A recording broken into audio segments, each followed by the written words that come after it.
Bonjour à tous, aujourd'hui nous allons parler d'un sujet qui concerne tous les automobilistes, la consommation de carburant. Vous le savez, si vous avez une voiture, le carburant c'est un vrai budget. Alors, comment réduire sa consommation et faire des économies? Voici quelques astuces et la bonne nouvelle, c'est qu'elles sont relativement faciles à mettre en place.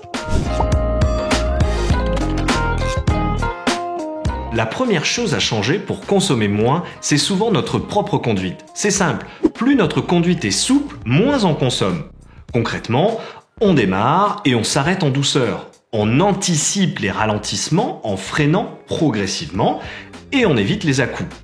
En clair, on oublie la conduite sportive. Autre conseil, n'hésitez pas à couper le moteur si vous vous arrêtez plus de 10 secondes. Par exemple, à un feu rouge, à un passage à niveau ou alors dans les embouteillages. Il est vrai qu'on n'a pas toujours le réflexe, mais éteindre le moteur permet forcément de moins consommer. L'autre point noir de la consommation en carburant, c'est la vitesse. Évidemment, pas question non plus de se traîner, mais en roulant légèrement en dessous des vitesses maximales, on peut réduire un peu sa consommation de carburant sans pour autant en perdre beaucoup de temps.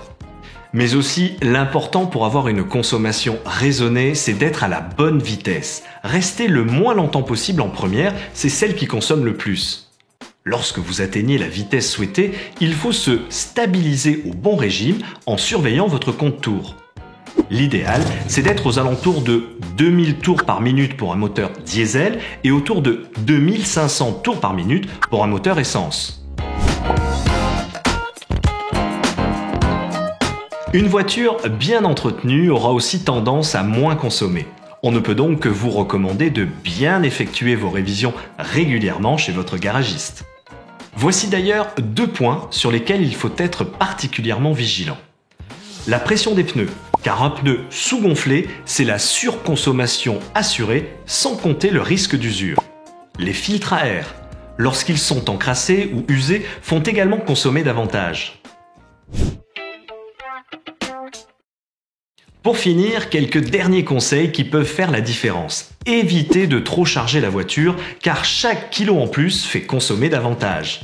Essayez aussi d'utiliser la climatisation avec modération car elle est très gourmande en énergie. Quand on le peut, le mieux est encore de s'en passer complètement. J'espère que ces dernières astuces vous aideront à moins consommer.